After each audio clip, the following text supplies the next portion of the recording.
This is a gold mine, a natural gold mine that's not being exploited. Renewable business.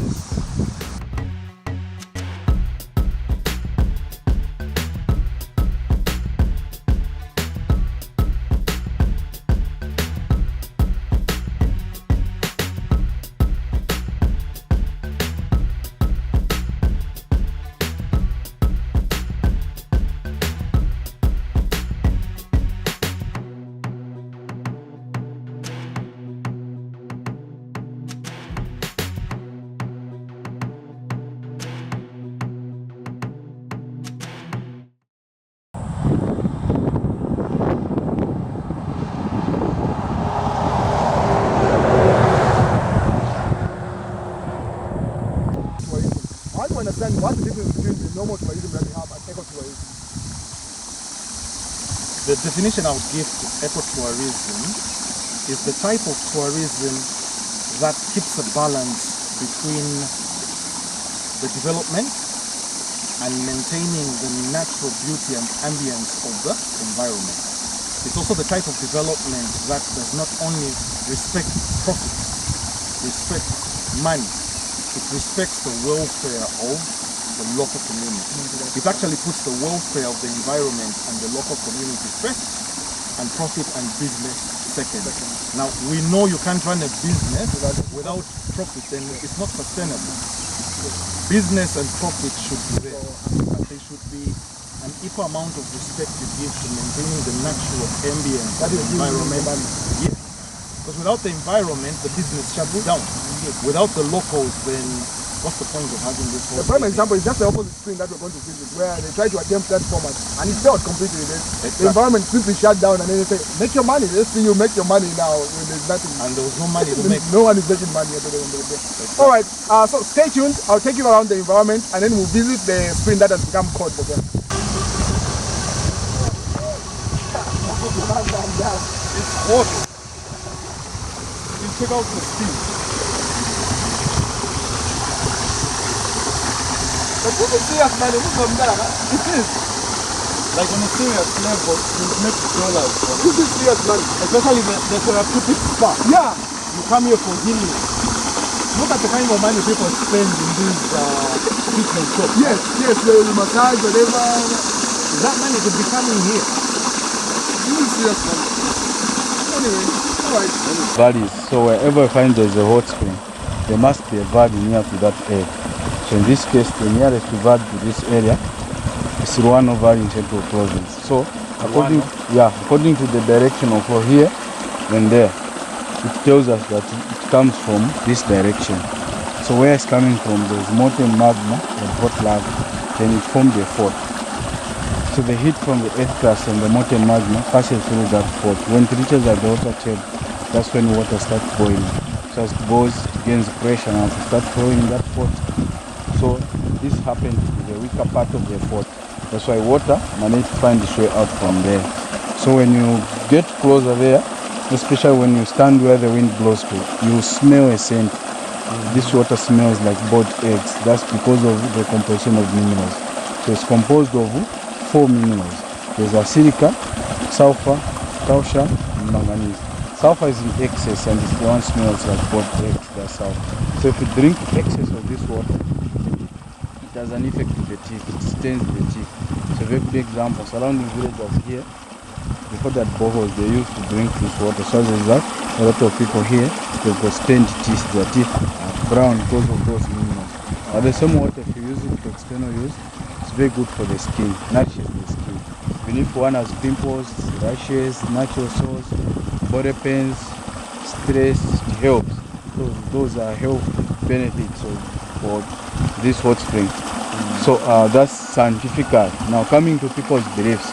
People have got so many beliefs about this water, hence groups of people uses this water according to their understanding. So we have people like pastors and prophets. Them, they believe that this water is holy. They normally use it for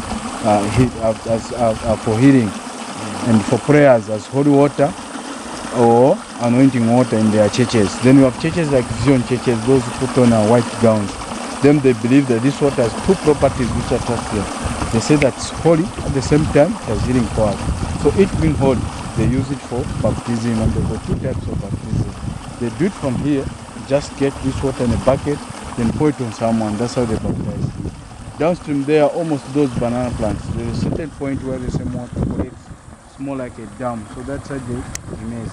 That's how they baptize. Because they also believe that that is the same water is healing power. They also use it for healing.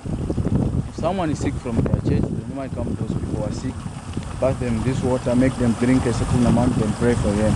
Then after that, they believe that all will be well or someone will be healed because of that. Then we have people like the Indians. The Indians, they also believe that this water has two properties which attract them. They say that it's holy. At the same time, it helps when they use it to perform. They use it to for healing.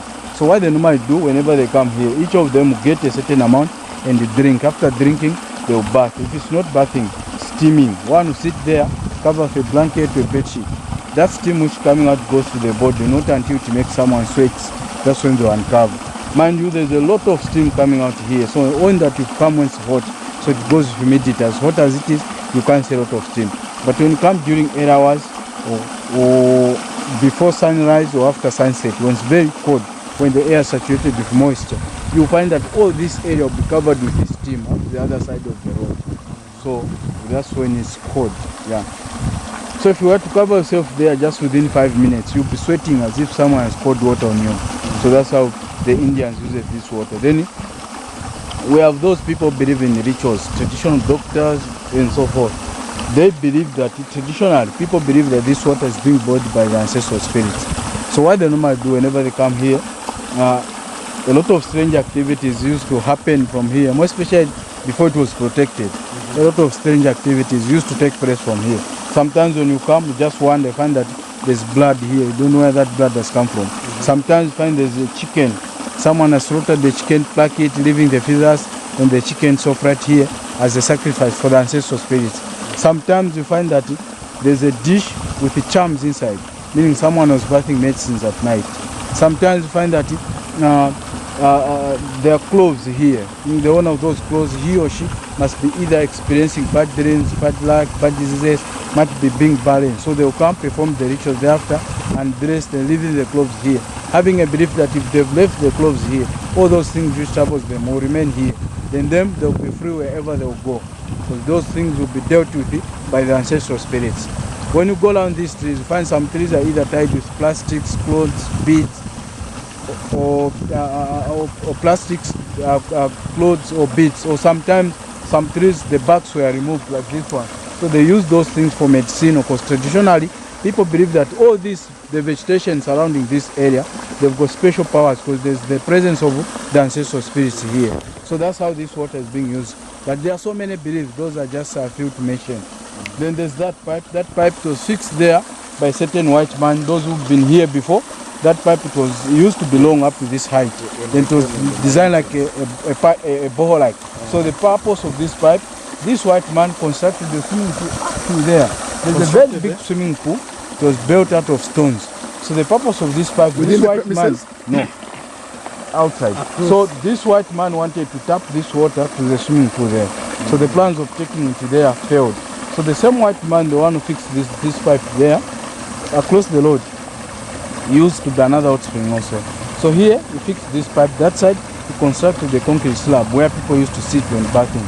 So as time goes, the spring there changed into a cold spring. So traditionally, people believe that, as I've said earlier on, that people believe that this water is being brought by the ancestral spirit. So the reason they give to why that spring there changed into a cold spring, they simply say because of the construction of the concrete slab, the ancestral spirits that side were annoyed. That's how they stopped the boiling water. But scientifically, everyone has stated that there are faults down. So if an earthquake or tsunami occurs, even if it's far away from here, but as long as the earth has been affected, has been shaken, there's a possibilities of those faults to close.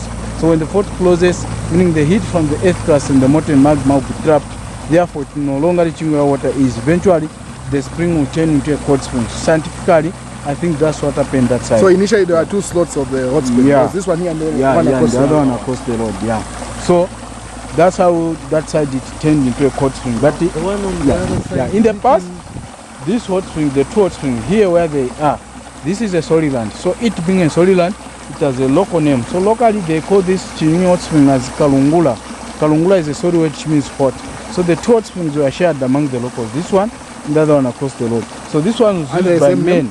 Only men were allowed to bath from here. Then it was named Kalungula Kamuna because men used to bath from here. Then the other one across the road, Kalungula Kakas, because ladies used to bath from that side. So that's all about this hot spring. Then the temperature there at the source here is about 70 degrees Celsius. But the longer the distance water flows, the cooler it becomes. So it flows downwards, keeps on reducing the temperature. So that's all about this hot spring. Unless there are questions. Yes, I wanted to find out the one that was across the road. Where would you happen to know when it became cold? Like in which year? You say early 90s, but I didn't get the exact year. The exact year. And then when the white man wanted to set up the pipe for this one, does he still own the farm? No, he's no longer there. So are people free to visit the cold spring? Yeah, maybe yeah. it's in someone's land? You can visit. Free right across the road. Yeah. So water still flows like this, but it's cold? No, just very little pressure, but it doesn't dry up. Okay. Because the animals usually step on it a lot. Okay. So it's like the land is compacted there. Oh, it's not someone's land, it's public property? No, someone's land, but it's not developed. There's nothing. Okay. You mentioned Kalungula, which means hot. Hot. Yeah, okay. Kalungula ka Mamuna. Kalungula ka Mamuna? Yeah, then Kalungula ka the other side. Okay. And then Chinyunyu is because of the area? All this area is called Chinyunyu. Okay. Can I step in from somewhere there? Or it's Too hot. It's too hot. Unless downstream there. Here it's too hot. You can't. So the extension of the pipe, what happened to it? It just broke, or what? The one that you So are as time goes, it was being eaten up. Then it had leakages down there. Yes. Then it wasn't looking more natural. Yes. That's when we decided just cut it off. Yes. So in fact, initially we wanted to cut it down there. Yes. So that it's invisible. Yes. But we had the challenge. Whenever they try to cut it with a grinder in the cook Langa yeba na kwa ni sababu yenzokuwa manzi pale when kati manzi ngena mkati grinder then hapo. So when drilling, it's like you use the drilling machine, then you fix that pipe there. to Chinyunyu hot water spring. This is like 85 kilometers from the central business district, Lusaka. This is my second time visiting the place. I think the last time I was here must have been 2008, around that time. And it's a surreal moment that I need to take in, experiencing the natural wonder it is of this water spring. I'm here with Mishu Eco Care. It's an environmental institution. You check out our Facebook page and our YouTube platform. Check out all the content that we put out. We put out a number of documentaries that we invested and a lot are coming in. So make sure you subscribe to the channel, like the page, share it, and tag a number of friends of yours. So we are here to look at the ecosystem around the hot water spring, to see if there's anything new and it's well maintained, and are we maximizing the use of this resource that we have in terms of it being used as a tourist source, or we're keeping it as basic as possible. We're trying to find out if we are to develop this environment, would it be accessible to the locals, or is it going to be exorbitant? As earlier on from the narration that we were given by the tour guide from National Heritage Site, he said this attempt, as you can see, there's a pipe arrangement that's right here. This was an attempt by a white farmer. He wanted to set up a hot water spring, a pool arrangement for his personal farm upstream here. And it was a disaster he thought to take place, and this is a remnant of that attempt. And then across the road we will go and see one of the springs. There are two of these. There was one, this was for the men. It was called, what is the name again?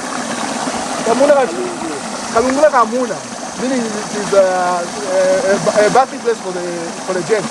And then across the road, that's where you find for the ladies. But that one has become cold. The water is not, the pressure isn't the same like this.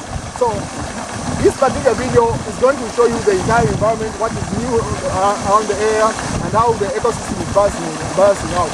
Are we maximizing it as Zambians, or should we do better? Amount, but sulfur is in excess. So what are the minerals again? There's sulfur, silica, calcium, and manganese.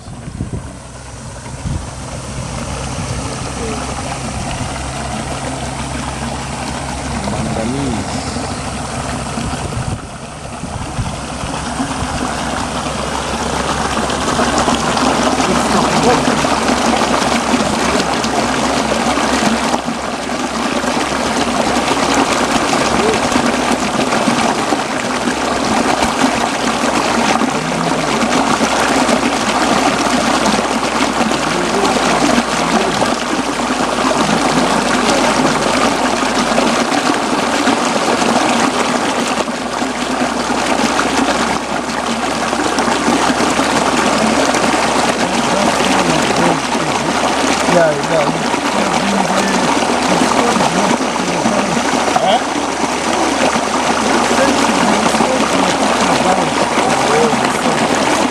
Hello, good morning. My name's Kondweni Innocent.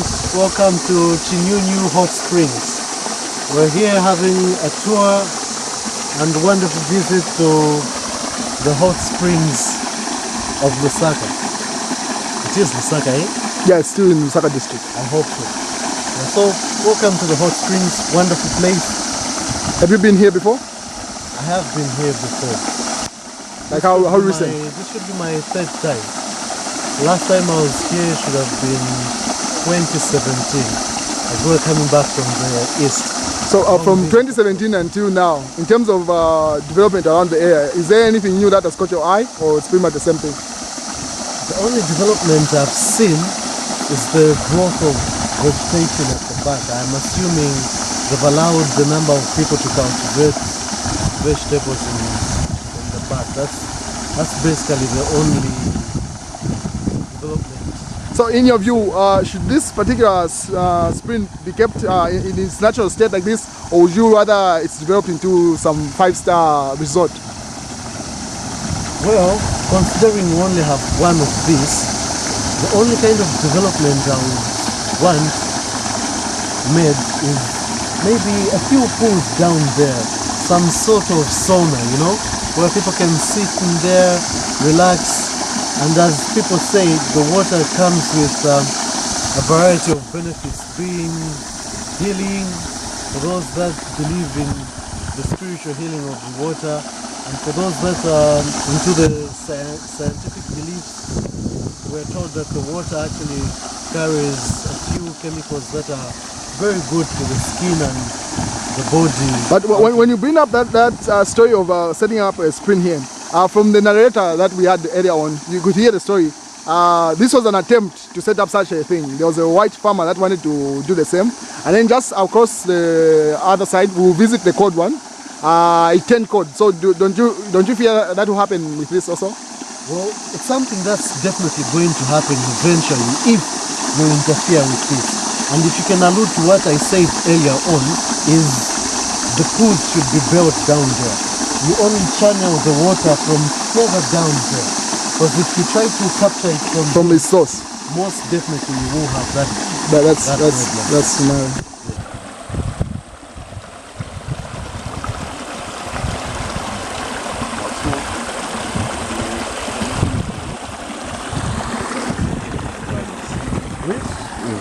Yeah, as I earlier mentioned, I'm here with Miju Eco Care, and we're at Chinyunyu Hot Water Spring. There are two local names which I'm not very comfortable with mentioning, so I'll not bother mentioning them now. I'll use the publicly known name, which is Chinyunyu Hot Water Spring. So I'm here with the director for Miju Eco Care, and I want to find out, like, how many times have you been here? Numerous times. I can't count the number of times I've been here since childhood. What of this year? I hope you're going This year, this is my third visit. No, you play. I was thinking, no, we are together, coming here together for the first time this year. This is your third visit. Yes, it is. So when you look at the environment, what are your thoughts so far? Well, I'll start with the spring itself.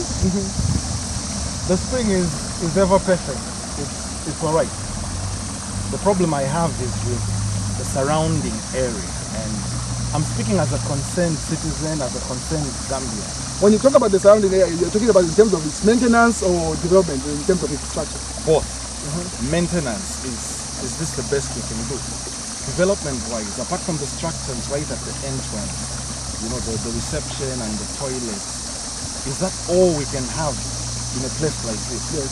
Because, you know, we've been here how many hours now? 2 hours? Yes. We've only seen 2 other people come in. Huh? Very true.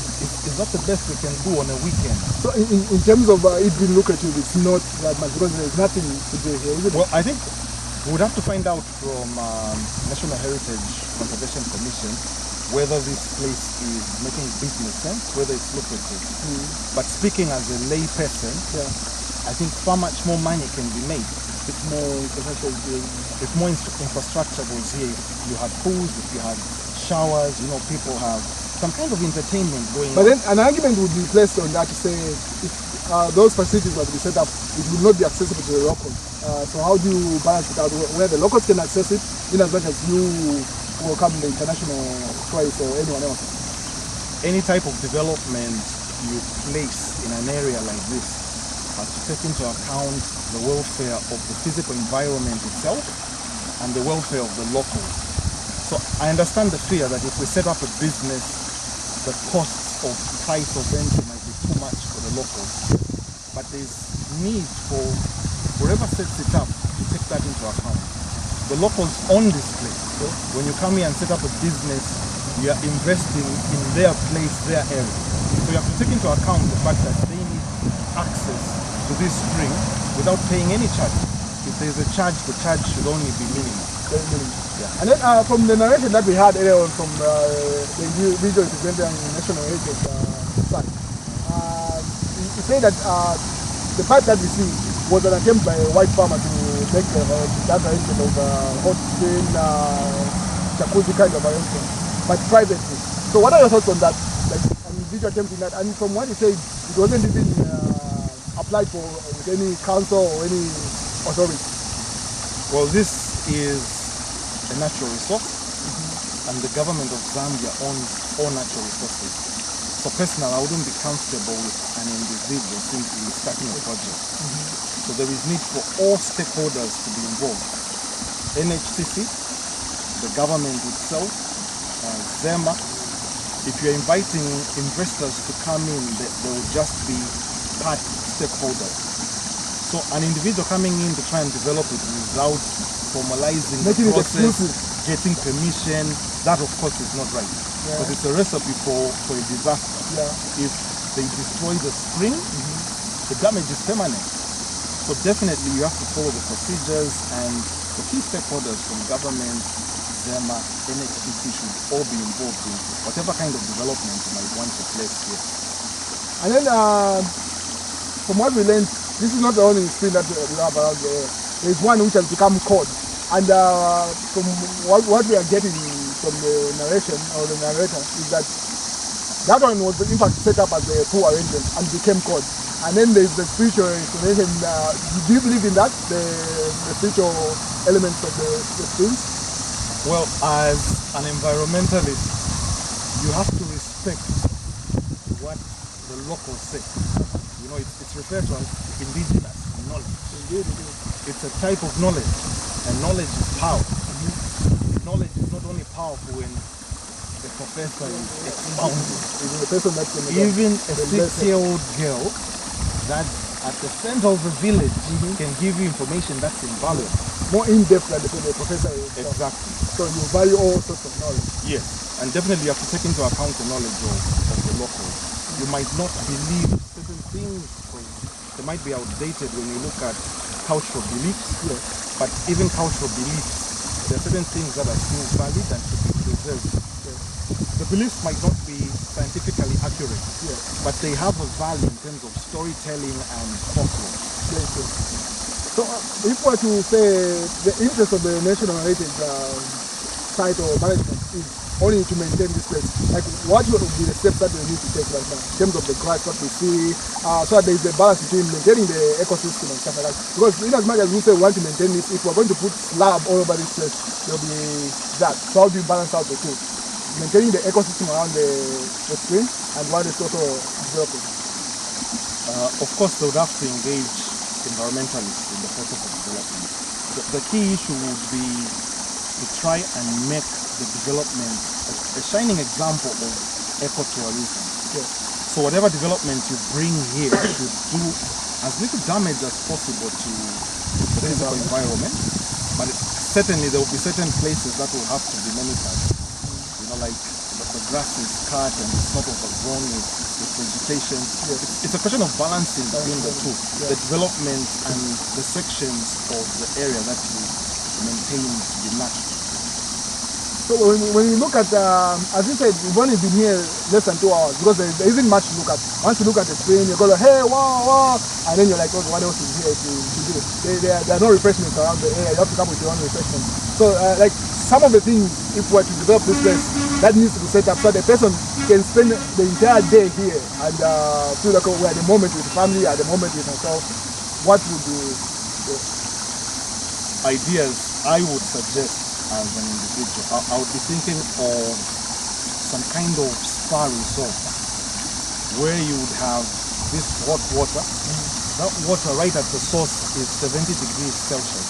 That's just 30 degrees lesser than 100. Yes. So it's very hot. If you try to touch it, Yes. you wouldn't touch it without screaming or Yes. shouting. Yes. So it's very easy to channel this water into pools, ponds. You could have jacuzzis, you could Yes. have showers, you could have saunas, you could have steam rooms, Yes. and the water would be natural water with the minerals that make it therapeutic. Yes. So those are things I would expect to be built to make this place more attractive, not only to the locals, but in terms of foreign exchange, tourists from outside the country, international tourists, Yes. because those are the ones that bring the dollar. Indeed. You know, we talk about alternatives to copper mining in terms of earning foreign exchange. Well, this is an industry you could get into that is sustainable, like green business. Once you set up your structures and just maintain the natural environment, the dollars will just keep on flowing. There is no damage or pollution into the waters, the soil, or the air. So it's a green business you'll be setting up that has basically a long lifespan. Yeah, so the hot spring is just like 6 meters from where we're standing. The rest of the surrounding area is what you see here. You've got the training that's taken place. You've got the grass that's growing. The question is this the environment that should be surrounding the hot spring? Is this enough to attract local and international tourists? That's the question I would like someone to answer. As a concerned Zambian, that's the question I would like to have answered. Is this enough to attract 100 tourists a day to this spot? Or we need to do more? Should more be done to this place?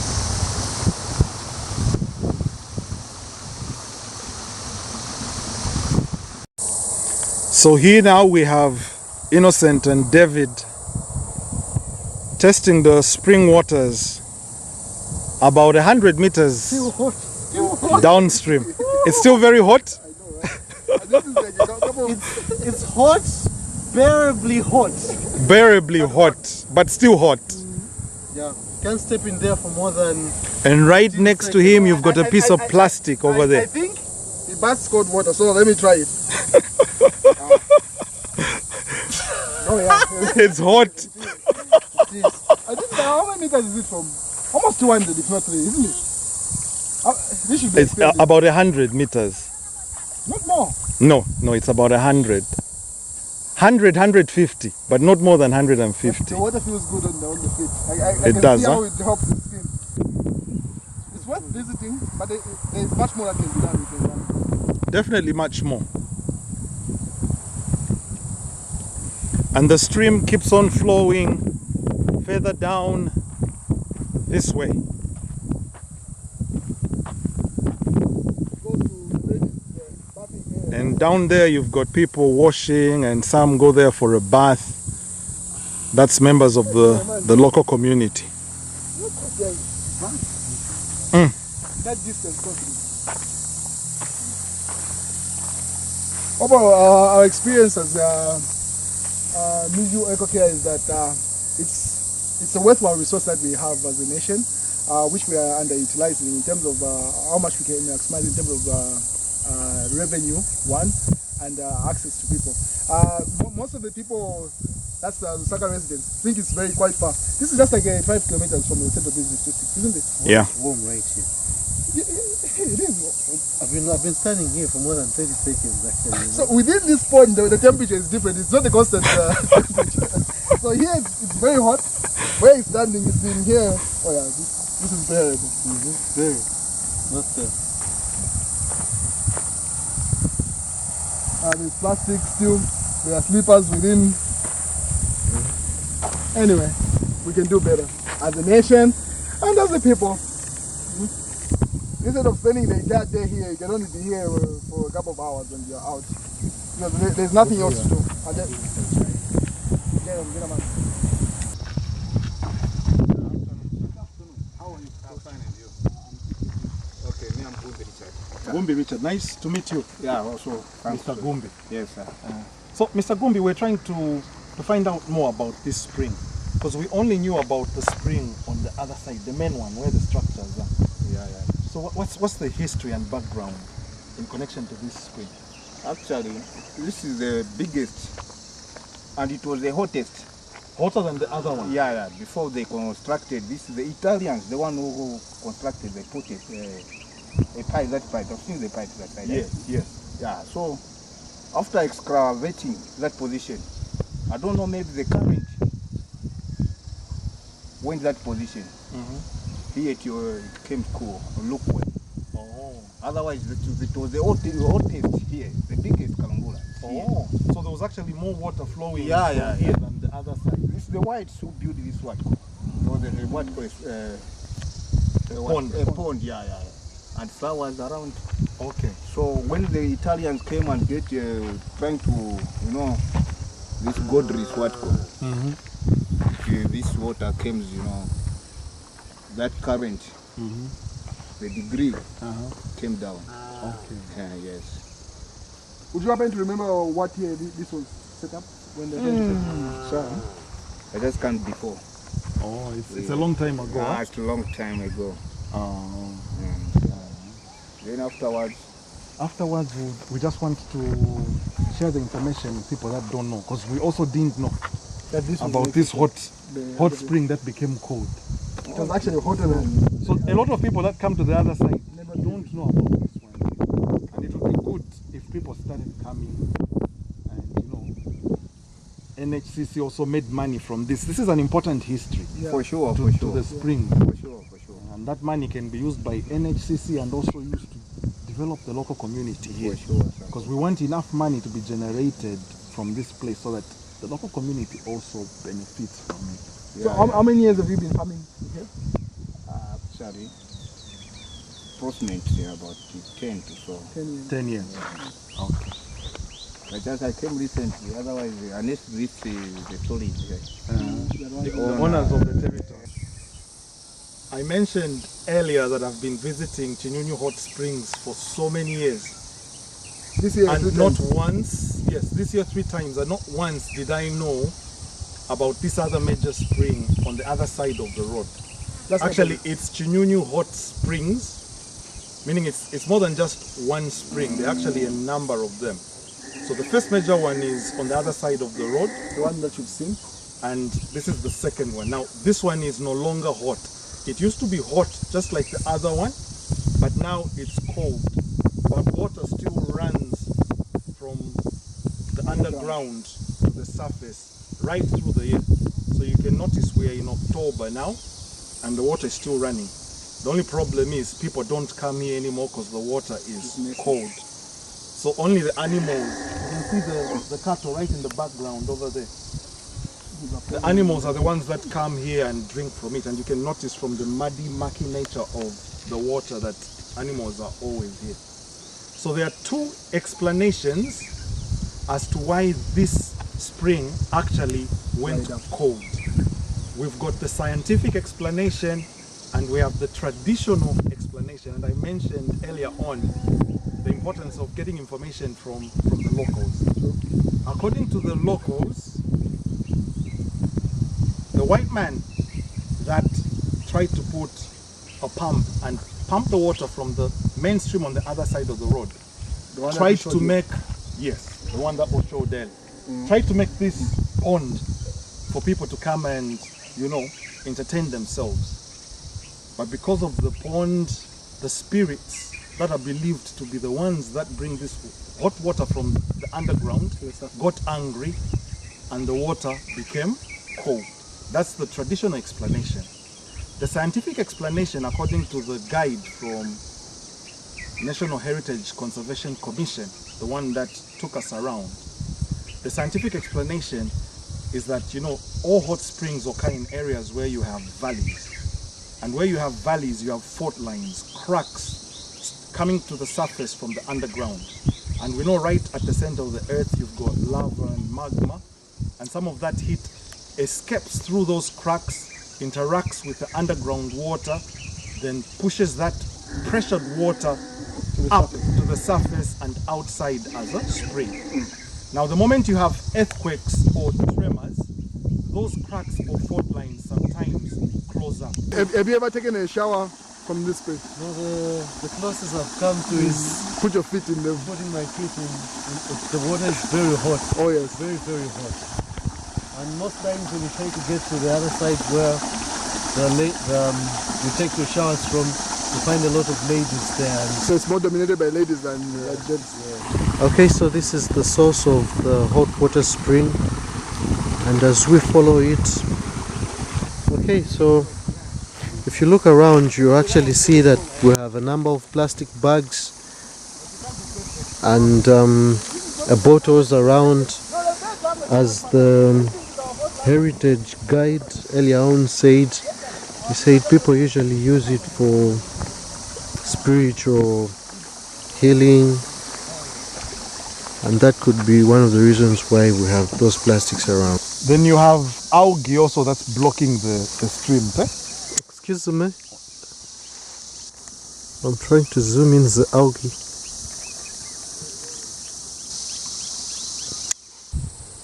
Yeah, so this is the hot water spring stream running downstream, and you've got these stems and sticks people use to cross it.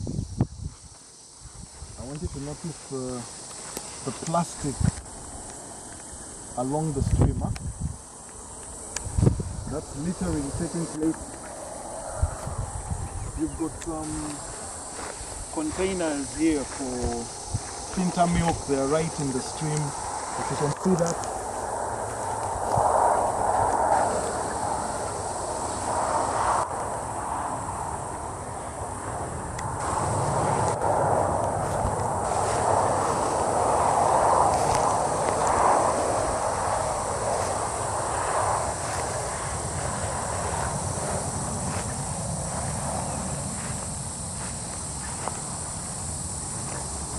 Some people here have washed some clothes and have left them to dry.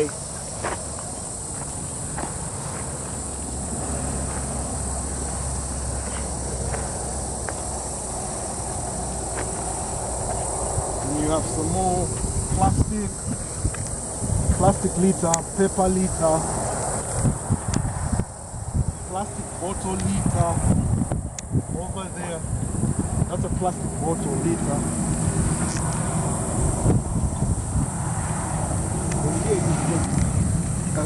Guys, wait, it comes boss. And here you have an entire fabric. I don't know whether this is a shirt or a dress. It's just stuck in the stream. And you've got a blue plastic. You've got a shoe over there. Just opposite. You're here. And you've got a sandal. And you have a sandal over here. So there's a lot of litter accumulating along the hot spring stream.